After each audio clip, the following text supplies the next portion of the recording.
नमो बुद्धाय, जय भीम, जय भारत, जय संविधान, जोहार साथियों। सबसे पहले तो मैं सभी पत्रकार बंधुओं का आभार व्यक्त करता हूं आज की इस प्रेस वार्ता में आने के लिए। आप सभी को मालूम है कि महाबोधि महाविहार, जहां तथागत बुद्ध को ज्ञान की प्राप्ति हुई थी, उस महाबोधि महाविहार को सम्राट अशोक जी ने बनवाया था। लेकिन उसके बाद उसको मिट्टी के नीचे वो दबाया जा चुका था और अलेक्जेंडर कनिंघम, एक अंग्रेज़ ने उसको खोज निकाला और उसके बाद श्रीलंका से अनागरिक धम्मपाला जी बौद्ध गया गए और उन्होंने देखा कि महाबोधि महाविहार में कुछ पंडे लोग ऐसे धार्मिक आयोजन कर रहे हैं जिसका तथागत बुद्ध ने हमेशा से जिस अंधविश्वास पाखंडवाद का विरोध करके एक वैज्ञानिक दृष्टिकोण पूरी दुनिया को दिया, तो उस कृत्य को देखकर उसका विरोध अनागरिक धम्मपाला जी ने किया अपने कुछ साथियों के साथ। लेकिन गुंडों ने उनके ऊपर हमला कर दिया और उसके बाद उसमें उनके खिलाफ मुकदमा दर्ज हुआ, उनको डिस्ट्रिक्ट मजिस्ट्रेट के यहाँ से सजा हुई। तो ये आंदोलन तब से चला था। तत्पश्चात कांग्रेस के एक अधिवेशन में भी ये मुद्दा उठा और कांग्रेस ने उस वक्त एक कमेटी का गठन किया और डॉक्टर राजेंद्र प्रसाद जी के नेतृत्व में उनसे उसकी जांच करके रिपोर्ट देने के लिए कहा। रिपोर्ट दी गई, लेकिन चूंकि उस वक्त कमेटी में कोई बौद्ध प्रतिनिधि नहीं था, जिसकी वजह से बौद्धों की बात नहीं हो पाई और जो रिपोर्ट दी गई वो रिपोर्ट एक तरफा थी। और उसके बाद भारत आज़ाद हुआ। 1949 में बुद्धिस्ट टेम्पल मैनेजमेंट कमेटी का कानून बना 1949 में, और उस कानून में ये प्रोविज़न किया गया कि वहाँ का डीएम, गया का डीएम उसका सेक्रेटरी, उसका चेयरमैन होगा और 8 मेंबर होंगे, जिसमें 4 बौद्ध होंगे और 4 मेंबर वहाँ जो पंडे होंगे। तो तभी से लगातार बीटी एक्ट 1949 एक्ट को रिपील करने का आंदोलन अलग अलग समय पर चलता रहा। 92 में भंते सुरई ससई जी के नेतृत्व में बहुत बड़ा आंदोलन दिल्ली में लगभग 1.5 साल चला, लेकिन तब भी झूठे आश्वासन मिले, लेकिन समाधान नहीं हुआ। पिछले लगभग 2 साल पहले ऑल इंडिया बुद्धिस्ट फोरम और तमाम बौद्ध संगठनों ने मिलकर, मिशन जय भीम और अन्य संगठन सब ने मिलकर अल्पसंख्यक आयोग से मुलाकात की। मुलाकात करने के बाद इस समस्या का समाधान करवाने के लिए रिक्वेस्ट किया और उन्होंने आश्वासन दिया कि बिहार सरकार से बात की जाएगी। और वहाँ भी हमारे प्रतिनिधियों को बुलाया, जिसमें आकाश लामा जी भी गए और कुछ और हमारी साथी गए, लेकिन कोई समाधान नहीं हुआ। फिर सितंबर में बहुत बड़ी एक सभा और उसको फिर रैली, शांति मार्च करके बिहार सरकार को ज्ञापन दिया गया, जिसमें लामा जी और तमाम बौद्ध भिक्षु और हम मिशन जय भीम के भी पदाधिकारी, बुद्धिस्ट सोसाइटी ऑफ इंडिया के भी कुछ साथी, सब लोग मिलके सबने वहाँ प्रदर्शन किया, ज्ञापन दिया, लेकिन आश्वासन ही मिला, लेकिन रिजल्ट नहीं आया। उसके बाद 12 फरवरी से लगातार ऑल इंडिया बुद्धिस्ट फोरम और तमाम बहुजन संगठन, अम्बेडकरवादी संगठन, तथागत बुद्ध से जुड़े संगठन, सब ने मिल के महाबोधि महाविहार में आंदोलन शुरू किया। और सबको पता है कि लगभग 15 दिन के बाद जिस तरीके से धोखे से बल प्रयोग करके गया के प्रशासन ने बौद्ध भिक्षुओं को वहाँ से जबरन उठाया, ये कह के कि आपका इलाज कराना है, और जाके अस्पताल में पटक दिया और वहाँ से हमारे लोगों को हटा दिया बलपूर्वक धोखे से। और करीब 2 किलोमीटर दूरी पर एक स्थान दिया जहाँ पे कूड़ा करकट था, सांप बिच्छू थे, कि आप वहाँ बैठ जाइए। लेकिन हमारे बौद्ध धर्म के मानने वाले लोगों ने अपनी मेहनत से उस जगह को साफ़ सुथरा किया, बैठने लायक बनाया, और वहाँ कंटिन्यूअस आंदोलन आज भी चल रहा है। 70 दिन से ज़्यादा हो गए। अनेकों हमारे सांसदों ने, अलग अलग पार्टी के सांसदों ने संसद के अंदर हमारी इस जायज़ मांग को, बौद्धों की इस जायज़ मांग को अपने अपने तरीके से लोकसभा व राज्यसभा के अंदर उठाया और समाधान के लिए केंद्र सरकार से निवेदन किया, बिहार सरकार से निवेदन किया। उधर बिहार की विधानसभा के अंदर हमारे एमएलए, हमारे साथी सतीश दास जी और कुछ और अन्य साथियों ने मिलके वहाँ पर भी उठाया। कुछ हमारे साथी विधायकों ने महाराष्ट्र की असेंबली के अंदर उठाया, और धीरे धीरे पूरे देश के अंदर ही नहीं बल्कि दुनिया के अलग अलग देशों में, अमेरिका में, ऑस्ट्रेलिया में, कनाडा में, इंग्लैंड में, फ्रांस में, जर्मनी में, अनेकों देशों में ये मांग उठी अम्बेडकरवादियों से और बौद्ध लोगों से कि महाबोधि महाविहार को बौद्धों के सुपुर्द इमीडिएट कर देना चाहिए, बीटी एक्ट 1949 एक्ट को रिपील कर देना चाहिए। इसी दौरान कल केंद्र सरकार के अल्पसंख्यक मामलों के मंत्री माननीय किरण रिजिजू जी से अपॉइंटमेंट मिला, और ऑल इंडिया बुद्धिस्ट फोरम के प्रेसिडेंट जम्मू लामा जी, जनरल सेक्रेटरी आकाश लामा जी, मिशन जय भीम से हमारे बीपी बौद्ध जी, बीपी निगम साहब, मैं स्वयं और महाराष्ट्र सरकार की पूर्व मंत्री सुलेखा ताई, हम सब लोग वहाँ गए, किरण रिजिजू जी से मिले और उनको ये ज्ञापन हम सब लोगों ने उनको दिया। उन्होंने बहुत ही धैर्यपूर्वक शांति से हमारी बात को सुना और बड़ी सकारात्मक चर्चा की। उन्होंने आश्वासन दिया कि सरकार भी इस मुद्दे पर गंभीर है, और उनके आश्वासन के हिसाब से उन्होंने कहा है कि इस समस्या का समाधान होना चाहिए, वो भी इस बात को मानते हैं। उन्होंने आश्वस्त किया है कि इस पर अतिशीघ्र सकारात्मक कार्रवाई की जाएगी।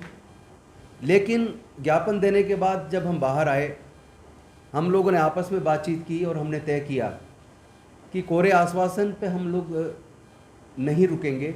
हमारा धरना ये पूरे देश में तेज़ी से बढ़ेगा। महाबोधि महाविहार में धरना लगातार चलता रहेगा। देश के अलग अलग राज्यों से लोगों को जोड़कर कोऑर्डिनेशन किया जाएगा और इस आंदोलन को और भी विशाल और विस्तृत बनाया जाएगा। और जो लोग भारत से बाहर के देशों में बौद्ध लोग रहते हैं, अम्बेडकरवादी लोग रहते हैं, वो लोग भी हमारी पूरी टीम के साथ जुड़ गए हैं। पूरे देश के अंदर जितने बौद्ध संगठन हैं, अम्बेडकरवादी संगठन हैं, वो तमाम लोग भी जुड़ गए हैं। और जितने हमारे बहुजन समाज के अम्बेडकरवादी सांसद और विधायक हैं, उनमें भी काफ़ी सकारात्मक सोच डेवलप हुई है, वो लोग भी संपर्क में हैं।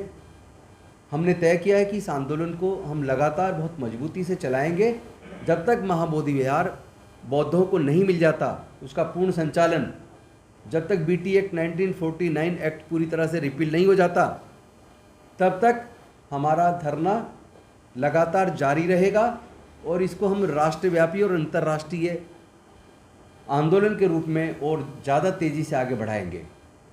अब मैं चाहूँगा कि हमारे ऑल इंडिया बुद्धिस्ट फोरम के जनरल सेक्रेटरी, जो लगातार 2 साल से मैं खुद देख रहा हूँ लगातार इस आंदोलन को नेतृत्व दे रहे हैं, आकाश लामा जी लगातार हमारे धरने पे भी बैठे हैं। मैं चाहूँगा कि वो कल की मुलाकात पे प्रकाश डालें। पार्लियामेंट्री अफेयर्स और मिनिस्टर ऑफ माइनॉरिटीज़ ऑनरेबल किरण रिजिजू के साथ मुलाकात हुई। एक डेलीगेशन जिसका मैं स्वयं, राजेंद्र पाल गौतम जी, जम्बू लामा जी और सुलेखा ताई जी, हम लोग वहाँ पर काफ़ी चर्चा की और हम लोग ने एक ज्ञापन दिया जो आपको कॉपी दे रहे, इसमें साइन हम लोग जो आए हैं सब साइन करके दिए। उन्होंने एक आश्वासन दी कि सचमुच ये बौद्धों का तीर्थ स्थल है। जिस प्रकार से मुसलमानों की मस्जिद, मुसलमान के कमेटी रहते हैं, मस्जिद आपका चर्च, क्रिश्चियनों के कमेटी रहते हैं, हिंदुओं के मंदिर में हिंदू ही रहते हैं, सिखों के गुरुद्वारा में सिख ही रहते हैं। उसी तरह बौद्धों का सबसे पवित्र बचा हुआ एक ही मात्र बचा हुआ महाबोधि महाविहार है। इसमें तो पूर्ण रूप से बौद्ध ही होना है। उन्होंने भी माने ये चीज़ और उन्होंने आश्वासन दिया।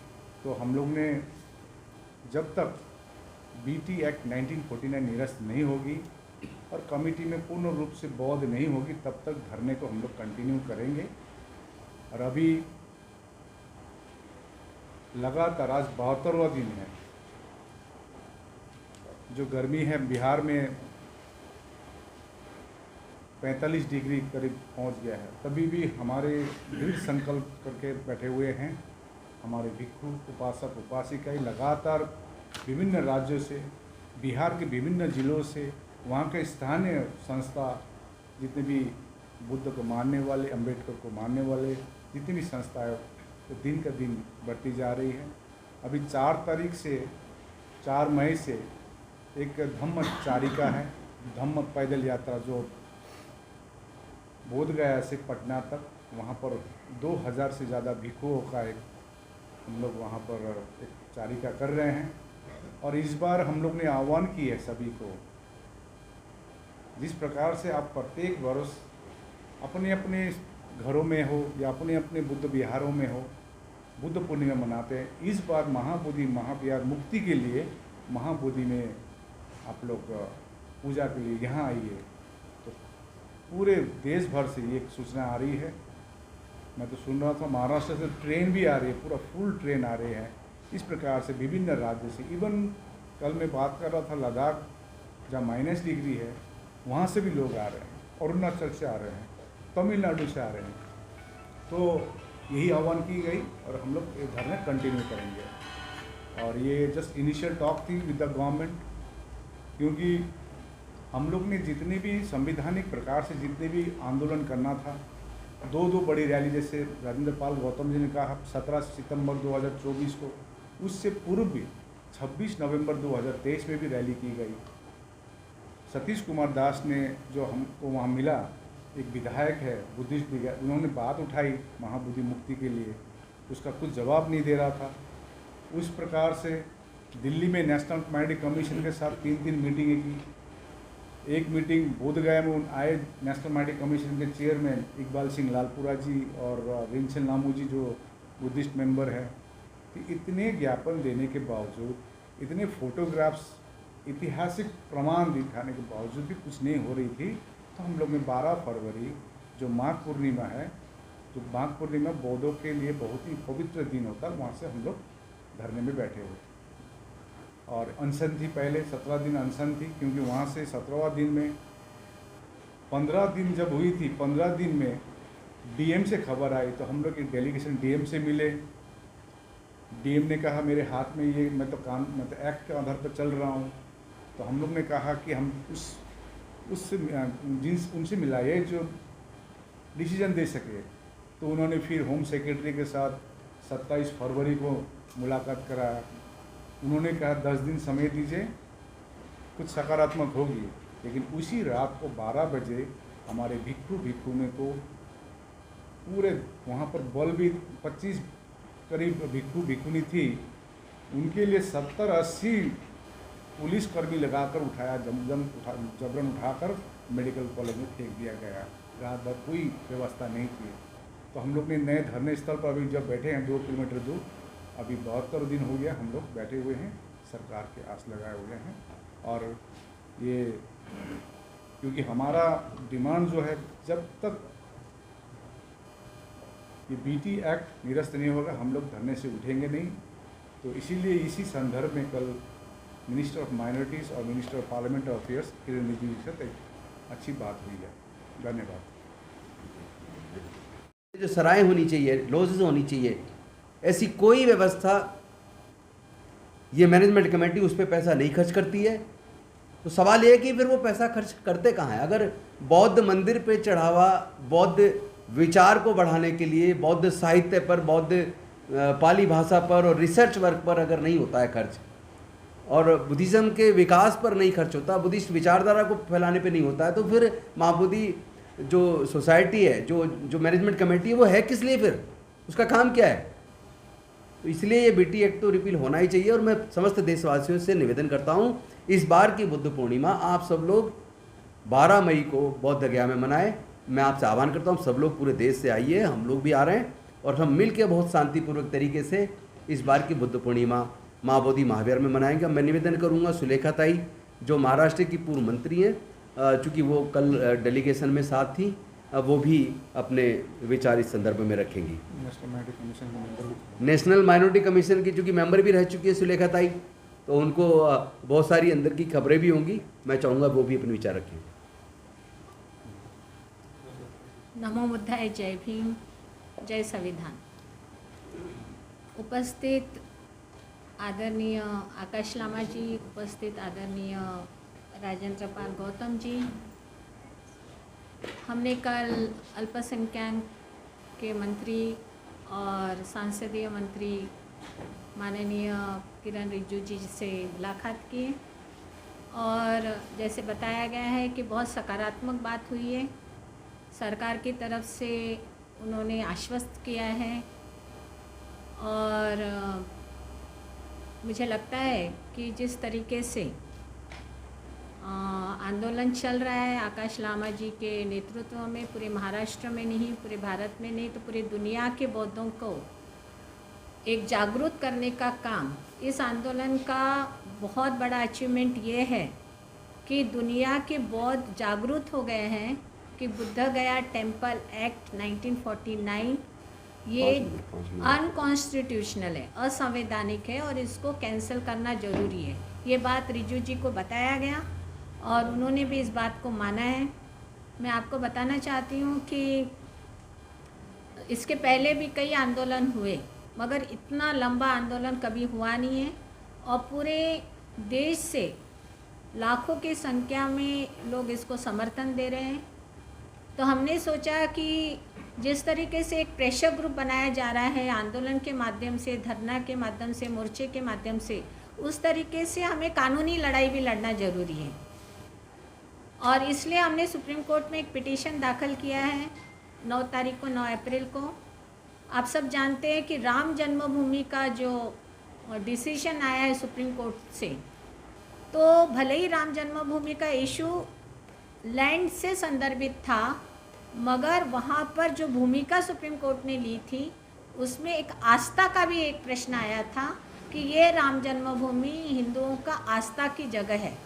तो हम ये चाहते हैं ये पिटीशन के माध्यम से, और हमने 1.5 पेज का जो राम जन्मभूमि का जजमेंट है उसको भी वहाँ पर हमने पेश किया है कि जिस तरीके सुप्रीम कोर्ट ने राम जन्मभूमि जो हिंदुओं का तीर्थ स्थान है उसको फेवर में उन्होंने जो निर्णय दिया है, उसी तरीके से भारत के नहीं तो पूरे दुनिया का श्रद्धा स्थान महाबोधि महाविहार है जहाँ पर तथागत गौतम बुद्ध को बोधि प्राप्त हुआ, वो बौद्धों को सौंप देना चाहिए। और हमारे पिटीशन में ये बात हमने रखी। और अब भी जो करंट इशू चल रहा है वक्फ बोर्ड का, जिसमें ये सुप्रीम कोर्ट के जज खुद सवाल कर रहे हैं कि कोई कमेटी पर जहाँ पर मुस्लिम ये वक्फ बोर्ड होता है वहाँ पर गैर मुस्लिम नहीं होना चाहिए। खुद सुप्रीम कोर्ट ने भी इस बारे में दखल लिया है। तो मुझे ऐसा लगता है कि हमारी लड़ाई काफ़ी हद तक अभी निर्णायक इस पर आ रही है, क्योंकि एक तरफ हम तो कानूनी लड़ाई लड़ेंगे और दूसरी तरफ हम आंदोलन की भूमिका से भी लोग सरकार पर प्रेशर डालेंगे। तो मुझे पूरा विश्वास है कि ये बहुत लंबा चलता हुआ हमारी जो मांग है, ये अनागारिक धर्मपाल जो थे श्रीलंका से आए थे उस जमाने से ये हमारी मांग है। और आप देखेंगे कि गौतम साहब भी जानते हैं और लामा साहब भी जानते हैं कि ये बहुत अनकॉन्स्टिट्यूशनल है। मैं नेशनल माइनॉरिटी के कमीशन मेंबर होने के नाते में आपको बताना चाहती हूँ, 2 नेशनल माइनॉरिटी कमीशन की रिपोर्ट है जहाँ पर बताया गया है कि ये अनकॉन्स्टिट्यूशनल है, असंवैधानिक है। जहाँ पर बौद्धों का पूरा वहाँ पर वर्चस्व होना चाहिए, वहाँ पर बौद्धों का वर्चस्व नहीं है। वहाँ कमेटी में गैर बौद्ध लोगों को रखा गया है। तो मुझे ऐसा लगता है कि एक तो ये एक्ट 1949 का है, बुद्ध गया टेम्पल एक्ट। तो जब हमने संविधान स्वीकारा 1950 में, तो उसमें ऑलरेडी आर्टिकल 13 में ये बोला गया है कॉन्स्टिट्यूशन का कि जो एक्ट 1950 के पहले होगा, 50 के पहले होगा, वो वैसे भी निरस्त समझा जाएगा। इसके बावजूद भी ये एक्ट जमाने से कई सालों से चल रहा है और इसलिए सुप्रीम कोर्ट में जाना फंडामेंटल राइट है, हर एक को अपना अधिकार है। परम पूज्य डॉक्टर बाबा साहब आम्बेडकर ने जो संविधान दिया, 75 साल पूरा देश मना रहा है संविधान का, और जब संविधान में जो लिखा है उसकी मांग अगर हम कर रहे हैं तो ये बहुत जस्टिफाइड है। और मुझे पूरा विश्वास है कि जो आंदोलन यहाँ पर चल रहा है, ये आंदोलन भी एक तरफ चलेगा और दूसरी तरफ हम कानूनी लड़ाई भी लड़ेंगे। और पूरा भरोसा है 200% कि ये सुप्रीम कोर्ट का निर्णय और आंदोलन ये सफल होगा और ये महामुक्ति का जो हमारा महाबोधि विहार है ये बौद्धों को सौंपा जाएगा। धन्यवाद। जय भीम। और चीज़ बोलिए।